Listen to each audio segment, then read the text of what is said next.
সংবাদ সম্মেলনে জামায়াত আমির, জামায়াতের আসন সমঝোতা জোটের চেয়ে শক্তিশালী।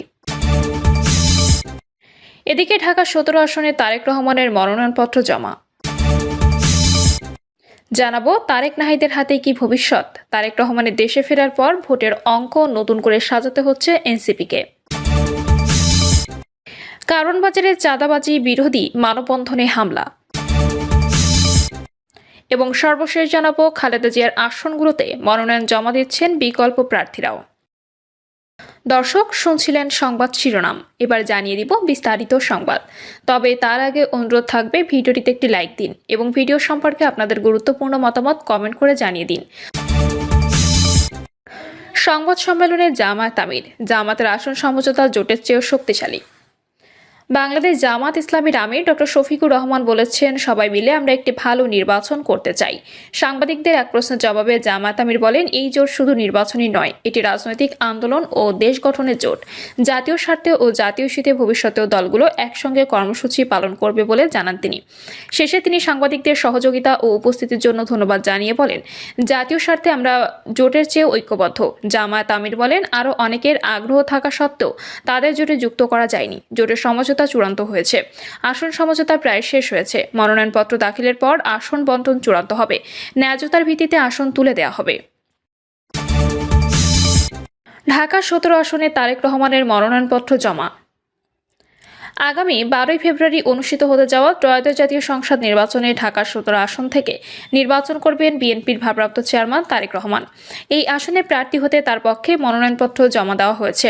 রাজধানীর সেগুনবাগিচায় ঢাকা বিভাগীয় কমিশনারের কার্যালয়ে দুপুর ১২টার দিকে মনোনয়নপত্র জমা দেয় ডক্টরস অ্যাসোসিয়েশন অব বাংলাদেশের প্রধান উপদেষ্টা অধ্যাপক ডক্টর ফরহাদ হালিম ডোনার। এ সময় তার সঙ্গে উপস্থিত ছিলেন বিএনপির চেয়ারপারসনের উপদেষ্টা পরিষদের সদস্য আব্দুস সালাম।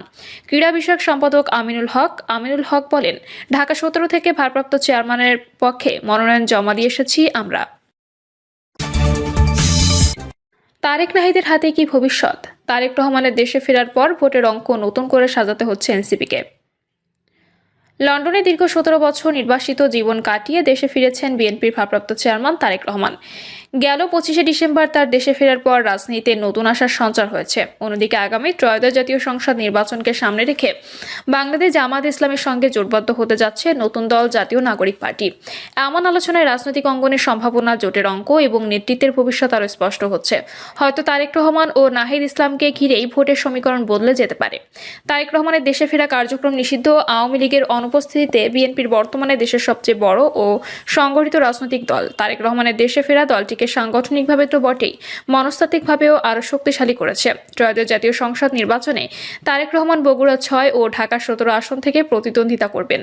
সম্প্রতি তারেক রহমান সামাজিক যোগাযোগ মাধ্যম ফেসবুক পেজে এক স্ট্যাটাসে বলেছেন, দেশে ফেরা দিনটা নিজের জীবনে অবিস্মরণীয় হয়ে থাকবে তার। তিনি সর্বস্তরের মানুষকে তাকে স্বাগত জানানোর জন্য ধন্যবাদ দেন। দেশকে নিয়ে তার ভাবনার কথা তুলে ধরে বলেন, আমি শুধু কোনো স্বপ্নের কথা বলিনি, আমি বাংলাদেশের ভবিষ্যতের জন্য একটি বাস্তব পরিকল্পনার কথা বলেছি। যে বাংলাদেশের শান্তি ও মর্যাদা থাকবে, যেখানে প্রতিটি মানুষ নিজেকে নিরাপদ ও সম্মানিত মনে করবে, আর প্রতিটি শিশু আশার আলো নিয়ে বড় হবে। এই পরিকল্পনা সব বাংলাদেশের জন্য একটি ঐক্যবদ্ধ, অন্তর্ভুক্তিমূলক বাংলাদেশের জন্য, সবাইকে নিয়ে সামনে এগিয়ে যাবার মতো বাংলাদেশের জন্য। নির্বাচনী ডামাডোলে শুরুতে তারা বিএনপির সঙ্গে আসন সমঝোতার আলোচনায় গেলেও রাজনৈতিক পরিস্থিতি পাল্টে গেছে। বিশেষ করে তারেক রহমানের দেশে ফেরার পর ভোটের অঙ্ক নতুন করে সাজাতে হচ্ছে এনসিপিকে। ফলে দলটি এখন পুরনো রাজনৈতিক শক্তি জামায়াত ইসলামের সঙ্গে জোট গঠনের পথে এগোচ্ছে। সম্প্রতি এনসিপির তরফে বলা হয়, জুলাই আন্দোলনের শুরু থেকেই তারা অধিকাংশ সংস্কার বিষয়ে জামাতের সঙ্গে একমত পোষণ করে আসছে। এনসিপির সদস্য সচিব আক্তার হোসেন বলেন, ঐকমত্য কমিশন সংস্কার প্রশ্নে বিএনপির সঙ্গে অন্য দলগুলোর মতভিন্নতা পরিলক্ষিত হতো। সেখানে সংস্কারের পয়েন্টগুলোতে ন্যাশনালি এনসিপি, জামায়াত এবং অন্য দলগুলো একমত হয়েছে। সংস্কারের বিষয়ে দেশটাকে নতুন করে গড়া, নতুনভাবে বাংলাদেশের রাষ্ট্র কাঠামোকে গড়ে তোলার জন্য যে রাজনীতি, সে রাজনীতির প্রতি যে কমিটমেন্ট, সেটাকে নির্বাচনী রাজনীতিতে জোটের বা সমঝোতার ক্ষেত্রে সবচেয়ে প্রধানতম বিবেচ্য বিষয় হিসেবে মূল্যায়ন করছি। জোটের রাজনীতি ও সংকট ২০২৬ সালে ১২ ফেব্রুয়ারি ত্রয়োদশ জাতীয় সংসদ নির্বাচন হচ্ছে।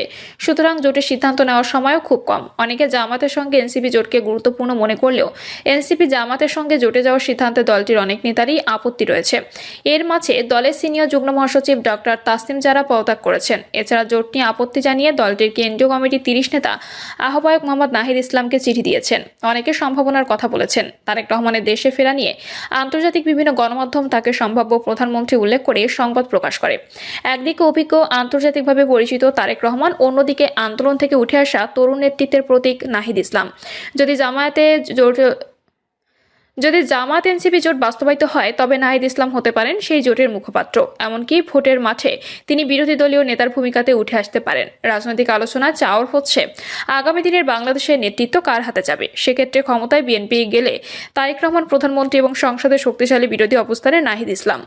এই দুই ভিন্ন ধারার রাজনীতি একসঙ্গে বাংলাদেশের ভবিষ্যৎ রাজনীতির পথে রচনা করতে পারে। কারণ বাজারে চাঁদাবাজি বিরোধী মানববন্ধন হামলা। রাজধানীর কারওয়ান বাজারে ব্যবসায়ীদের থেকে চাঁদা নেওয়া বন্ধ করার দাবিতে মানববন্ধন চলাকালে হামলার ঘটনা ঘটেছে। দুপুরে রাজধানীর কারওয়ান বাজার সংলগ্ন কাঁচামালের আড়ত এলাকায় এই ঘটনা ঘটে। জানা গেছে, মানববন্ধন চলাকালে এই হামলার পর ব্যবসায়ীরাও লাঠিসোঁটা নিয়ে হামলাকারীদের তাড়া করেছে। এই ঘটনায় দুর্বৃত্তদের সঙ্গে ব্যবসায়ীদের কয়েক দফা ধাওয়া পাল্টা ধাওয়া হয়েছে। তবে এখনো অবধি কোনো হতাহতের ঘটনা ঘটেনি। এই ঘটনায় বিক্ষুব্ধ ব্যবসায়ীরা চাঁদাবাজদের আস্তানা ভেঙে দাও, গুড়িয়ে দাও, চাঁদাবাজদের আস্তানা এই বাংলায় হবে না ইত্যাদি স্লোগান দেন। ব্যবসায়ীরা জানান, আজকে পুলিশ প্রশাসন চাঁদাবাজদের পক্ষে কাজ করছে। তারা প্রতি মাসে মাসোহারা পায় বলেই এমন হামলার পরেও তারা চুপ থাকে।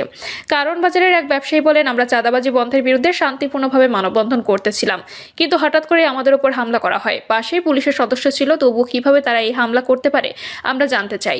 এই ঘটনার পর আমরা ঐক্যবদ্ধভাবে এই হামলাকারীদের প্রতিহত করেছি। এই এলাকায় আরও কয়েকজন ব্যবসায়ী জানান, স্থানীয় চাঁদাবাজ আব্দুর রহমানের বাহিনী আমাদের উপর হামলা করেছে। আমাদের শান্তিপূর্ণ অবস্থান তার উত্তপ্ত করেছে।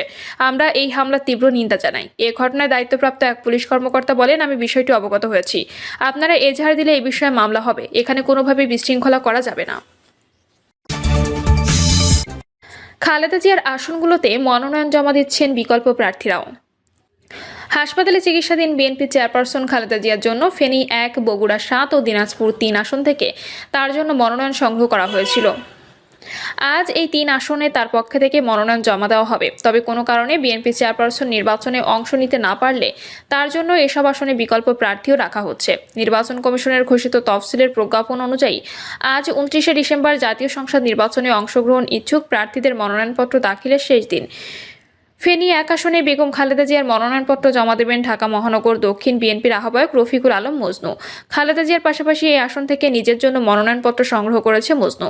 বগুড়া 7 আসন থেকে খালেদা জিয়ার পাশাপাশি মনোনয়ন ফর্ম সংগ্রহ করেছেন উপজেলা বিএনপির সভাপতি ও সাবেক উপজেলা পরিষদের চেয়ারম্যান মোর্শেদ আলম। আর দিনাজপুর 3 আসন সাবেক পৌর মেয়র সৈয়দ জাহাঙ্গীর আলম। মোর্শেদ আলম বলেন, বগুড়া 7 থেকে আজ ম্যাডামের মনোনয়ন জমা দেওয়া হবে।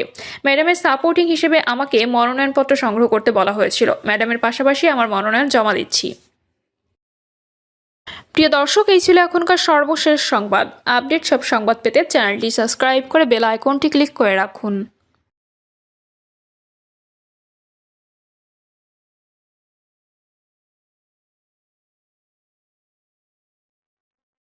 জাতীয় সংসদ নির্বাচনে নারায়ণগঞ্জ 4 আসনের প্রার্থিতা থেকে নিজেকে প্রত্যাহার করে নিয়েছে বাংলাদেশে ইসলামী ছাত্র শিবিরের সাবেক সভাপতি মোহাম্মদ আব্দুল জব্বার। সোমবার নিজের ভেরিফাইড ফেসবুক পেজে দেওয়া এক পোস্টে তথ্য জানান তিনি। আব্দুল জব্বার তার পোস্টে বলেন, সংগঠনের সিদ্ধান্তে আমি নারায়ণগঞ্জ 4 আসন থেকে সংসদ সদস্যের প্রার্থিতা প্রত্যাহার করে নিলাম। দেশ ও জাতির স্বার্থই আমাদের জন্য এখন মুখ্য বিষয়। সংগঠনের সর্বস্তরের ভাই বোন, শুভাকাঙ্ক্ষী ছাত্র যুবকরা নিরলস ও নিঃস্বার্থভাবে কাজ করেছেন। সত্যি আপনাদের ভালোবাসা ও সহযোগিতা আমি সারা জীবন স্মরণে রাখব। আল্লাহ তাআলা আমাদের সামগ্রিক তৎপরতা কবুল করুন। তিনি আরও বলেন, 10 দলীয় জোট প্রার্থী ছোট ভাই অ্যাডভোকেট আবদুল্লাহ আল আমিনের জন্য শুভকামনা রইল। অ্যাডভোকেট আবদুল্লাহ আল আমিন এনসিপির কেন্দ্রীয় নেতা। গতকাল রোববার তিনি ওই আসনে জোটের মনোনয়ন পেয়েছেন। জাতীয় নাগরিক পার্টিতে এনসিপি যোগ দিতে যাচ্ছেন সদ্য সাবেক উপদেষ্টা ও জুলাই অভ্যুত্থানের সম্মুখসারির নেতা আসিফ মাহমুদ সজীব ভুঁইয়া। তিনি দলটির মুখপাত্র দায়িত্ব পেতে পারেন। সোমবার 29 ডিসেম্বর একাধিক সূত্রে এমন তথ্য জানা গেলেও তিনি এখনও এ বিষয়ে তার অবস্থান স্পষ্ট করেনি। তবে সদ্য পদত্যাগ করা আরেক উপদেষ্টা ও জুলাই গণ অভ্যুত্থানের সম্মুখসারির নেতা মাহফুজ আলম এনসিপিতে যোগ দিচ্ছেন না বলে জানিয়েছেন।